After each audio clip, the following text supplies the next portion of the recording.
Assalamualaikum warahmatullahi wabarakatuh. Perkenalkan, nama saya Nur Alfi Lailatin, MPM 7202130092 dari kelas Perpajakan 2020C. Di sini saya akan meresum materi pertemuan ke-7 yaitu tentang pembukuan dan pencatatan. Pengertian dan dasar hukum. Pembukuan adalah suatu proses pencatatan yang dilakukan secara teratur untuk mengumpulkan data dan informasi keuangan meliputi harta, kewajiban, modal, penghasilan, dan biaya, serta jumlah harga perolehan dan penyerahan barang atau jasa yang ditutup dengan menyusun laporan keuangan berupa neraca dan laporan laba rugi pada setiap tahun pajak berakhir. Dasar hukum kewajiban menyelenggarakan pembukuan adalah Undang-Undang Nomor 6 Tahun 1983 STDTD, Undang-Undang Nomor 16 Tahun 2000 tentang KUP Pasal 28 Ayat 1 yang berbunyi, wajib pajak orang pribadi yang melakukan kegiatan usaha atau pekerjaan bebas dan wajib pajak badan di Indonesia wajib menyelenggarakan pembukuan.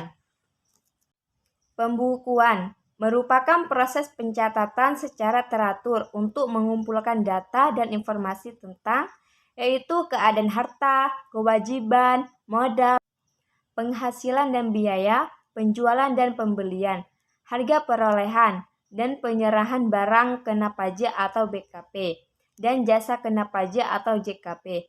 Pembukuan wajib dilakukan oleh wajib pajak orang pribadi yang melakukan kegiatan usaha atau pekerjaan bebas di Indonesia. Wajib pajak badan. Pengecualian pembukuan dikecualikan dari kewajiban pembukuan, tetapi wajib melakukan pencatatan adalah WPOP yang melakukan kegiatan usaha dan atau jasa pekerjaan bebas, yang diperbolehkan menghitung penghasilan neto dengan menggunakan norma penghitungan penghasilan neto yaitu yang peredarannya kurang dari Rp per tahun.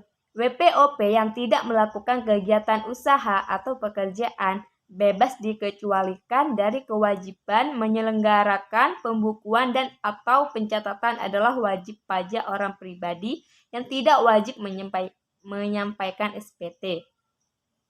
Pencatatan adalah pengumpulan data secara teratur tentang peredaran atau penerimaan bruto dan atau penghasilan bruto sebagai dasar untuk menghitung jumlah pajak yang terhutang.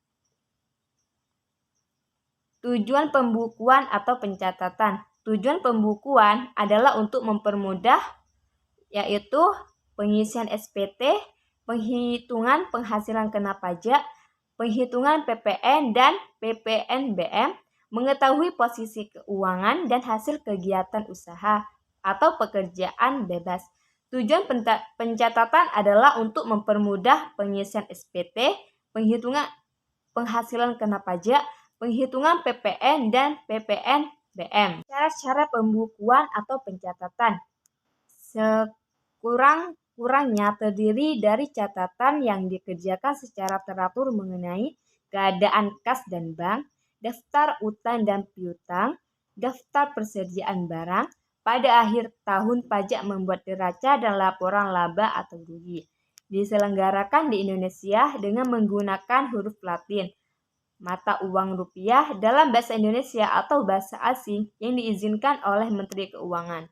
Pembukuan dengan bahasa asing dan mata uang selain rupiah harus ada izin Menteri Keuangan. Pembukuan disusun dengan prinsip taat asas dan dengan stelsel akrual dan stelsel kas. Perubahan metode pembukuan dan atau tahun buku harus ada persetujuan Direktur Jenderal Pajak. Buku-buku, catatan-catatan, dokumen-dokumen yang menjadi dasar pembukuan atau pencatatan, dan dokumen lain harus disimpan di Indonesia selama 10 tahun. Pembukuan dalam bahasa asing dan mata uang selain rupiah. Pembukuan dalam bahasa asing dan mata uang selain rupiah diperbolehkan setelah mendapat izin dari Menteri Keuangan yang dilimpahkan kepada Direktur Jenderal Pajak, yaitu untuk WP dalam rangka yaitu penanaman modal asing atau PMA dan bentuk usaha tetap atau BUT. Sanksi dan sanksi pidana. Wajib pajak tidak menyelenggarakan pembukuan atau pencatatan atau tidak memperlihatkan atau meminjamkan buku atau catatan dokumen sebagai dasar pembukuan sehingga tidak dapat diketahui besarnya pajak terhutang. Mengacu ke pasal 39 UU KUP, jika dengan sengaja memperlihatkan pembukuan, pencatatan, atau dokumen lain yang palsu atau dipalsukan seolah-olah benar, atau tidak menyelenggarakan pembukuan atau pencatatan, tidak memperlihatkan atau tidak meminjamkan buku, catatan, atau dokumen lainnya, sehingga menimbulkan kerugian negara, diancam pidana penjara maksimal 6 tahun dan denda setinggi-tingginya 4 kali pajak terhutang. Pengurang penghasilan bruto. Menurut Undang-Undang PPH Pasal 6 Ayat 1 yang berbunyi, besarnya penghasilan kena pajak bagi WPDN dan BUT ditentukan berdasarkan penghasilan bruto dikurangi biaya M3 mendapatkan, menagih, dan memelihara penghasilan, biaya pembelian bahan, biaya berkenaan pekerjaan atau jasa termasuk upah gaji, honorarium, bonus, gratifikasi, dan tunjangan yang diberikan dalam bentuk uang, bunga, sewa, royalti, biaya perjalanan, biaya pengolahan limbah, premi asuransi, biaya administrasi, pajak kecuali pajak penghasilan. Disebut juga sebagai biaya yang berhubungan langsung dengan kegiatan usaha. Penyusutan dan amortisasi iuran kepada dana pensiun yang pendiriannya telah disahkan Menkeu atau Menteri Keuangan. Kerugian karena penjualan atau pengalihan harta yang dimiliki dalam perusahaan, kerugian karena selisih kurs mata uang asing, bukan biaya fiskal. Menurut Undang-Undang PPH Pasal 9 Ayat 1 yang berbunyi, untuk menentukan besarnya penghasilan kena pajak bagi wajib pajak dalam negeri dan BUT tidak boleh dikurangkan pembagian laba dengan nama dan dalam bentuk apapun seperti dividen, termasuk dividen yang dibayarkan oleh perusahaan asuransi kepada pemegang polis dan pembagian SHU koperasi. Pembentukan atau pemupukan dana cadangan. Kecuali cadangan piutang tak tertagih untuk usaha bank dan leasing, cadangan untuk perusahaan asuransi, dan cadangan biaya reklamasi untuk perusahaan tambang. Yang ketentuannya diatur dengan keputusan Menteri Keuangan premi asuransi kesehatan, kecelakaan jiwa, derwiguna, beasiswa yang dibayar oleh WPOP.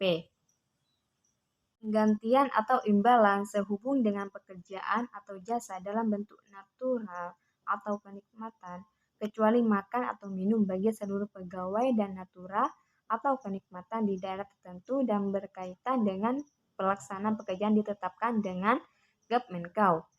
Selain itu, natural atau kenikmatan yang boleh dijadikan biaya adalah pakaian dan perlengkapan untuk keselamatan kerja, pakaian seragam spam, antar jemput karyawan, penginapan untuk awak kapal, dan yang sejenis. Bukan biaya fiskal, jumlah yang melebihi kewajaran yang dibayarkan kepada pemegang saham atau yang mempunyai hubungan istimewa sehubungan dengan pekerjaan yang dilakukan. Harta yang dihibahkan, bantuan, sumbangan, dan warisan kecuali zakat yang dibayarkan oleh wajib pajak muslim kepada bazis. Pajak penghasilan. Biaya untuk kepentingan pribadi wajib pajak atau tanggungannya. Gaji yang dibayarkan kepada anggota persekutuan, firma, persekutuan komanditer yang modalnya tidak terbagi atas saham. Sanksi administrasi berupa bunga, denda, dan kenaikan, serta sanksi pidana berupa denda. Koreksi fiskal terjadi jika peraturan perundang-undangan perpajakan tidak mengakui biaya yang dikeluarkan oleh perusahaan sebagai biaya atau non-deductible expense. Kondisi penyesuaian koreksi atau fiskal, yaitu karena beda tetap. Beda tetap merupakan perbedaan pengakuan, baik penghasilan maupun biaya antara akuntansi komersial dengan ketentuan Undang-Undang Pajak Penghasilan atau PPh yang sifatnya permanen. Artinya koreksi fiskal yang dilakukan tidak akan diperhitungkan dengan laba kena pajak. Contohnya, penghasilan yang menimbulkan beda tetap adalah hibah, sumbangan, dan penghasilan bunga deposito.